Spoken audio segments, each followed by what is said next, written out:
দর্শক, আজকে আমি দেখাবো আমাদের গাছের আম। এই একটা আম আমরা খুলে দেখাবো। আমরা আগেই খুলে নিয়েছি আমটা দেখেন। এই আমের KG 1 KG, half KG, 1.5 KG এরকম হবে। আর গাছে যেগুলো আছে হলো হাফ কেজি, 1.5 কেজি এরকম আমের কেজি হবে।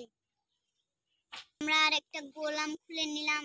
আর এই আমটাও খুব বেশি সুন্দর আর বড়। এটা হলো হাফ কেজি। দেখেন এই জাম্বুরাটা অনেক বেশি বড়। এখানে আমাদের এখন দেখাবো জাম্বুরা। আর জাম্বুরা অনেক সুন্দর, আর সাইজটা অনেক বড়, খেতেও অনেক মিষ্টি। দেখেন এটা কিন্তু অনেক বড় সাইজের। আপনাদের ঘুরে ঘুরে এখন সব জাম্বুরাগুলো আপনাদের এখন দেখাবো। দেখেন এইখানে অনেক সুন্দর সুন্দর জাম্বুরা, দুইটা আছে, একটা আর এই যে দুইটা। এই একটা একটু ছোট আর এটা অনেক অল্প একটু বড়। দেখেন এইখানেও আছে, এগুলো ছোট ছোট, আরো আছে অনেক। দেখেন এটা ওই পাশে বড় বড়, পাশে বড় বড় আছে, ওটা আপনাকে দেখাবো। এটা আপনাদের দেখাবো। দেখেন দেখেন এগুলো অনেক বড় বড়, এটাও বড়, এটাও বড়, এটাও বড়, এটাও বড়।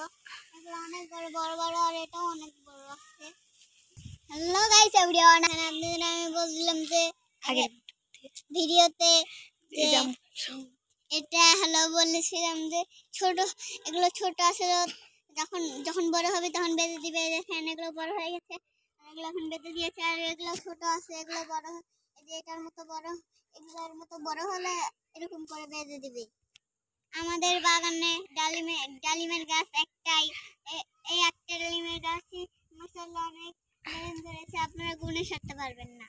আমাদের ডালিম গাছের পাশাপাশি একটা পেয়ারা গাছ আছে, আর এখানে অনেকগুলো পেয়ারা। আর দেখেন এটাও অনেক বড়, আর অনেক বড় বড় আছে, আর অনেকগুলো পেয়ারা, আপনারা গুণে সারতে পারবেন না। আমাদের বাগানে পেয়ারা গাছ অনেকগুলো আছে, 10-15টার মতো। আর এই পেয়ারাটা অনেক বড় হয়ে গেছে, কিছুদিন পর এটা পেরে খাওয়া যাবে। আর আর 2 দিন পরে এগুলো পেরে খাওয়া যাবে। আর মাশাআল্লাহ অনেক মিষ্টিও খেতে। পেয়ারা গাছও কিন্তু অনেক পেয়ারা, আপনার গুনে সারতে পারবেন, আপনার মেয়ে হয়ে গেছে অনেক পেয়ারা। এই গাছে পাতাই কম, পাতার থেকে পেয়ারাই অনেক বেশি। আর এগুলো বেঁধে দেয়, বড় হয়, অনেক বড় হয়, বড় হয়ে আবার পলিথিন ফেটেও এগুলো বের হয়ে যায়। আর কিন্তু এই গাছে অনেকগুলো পেয়ারা ধরেছে, আপনারা গুনে সারতে পারবেন না, অনেকগুলো পেয়ারা ধরেছে। দেখেন আমি এখন চলে আসলাম কমলা গাছে, আর কমলা গাছে অনেকগুলো কমলা ধরেছে, আর অনেকগুলো কমলা ধরেছে, আর এগুলো খেতেও কিন্তু অনেক মিষ্টি। দেখেন আমাদের কমলা গাছ কিন্তু অনেক কমলা ধরেছে। দেখেন উপরেও আছে, আপনাদের একটু ঘুরে ঘুরে দেখাই। সবাই ভালো থাকবেন, আল্লাহ হাফেজ।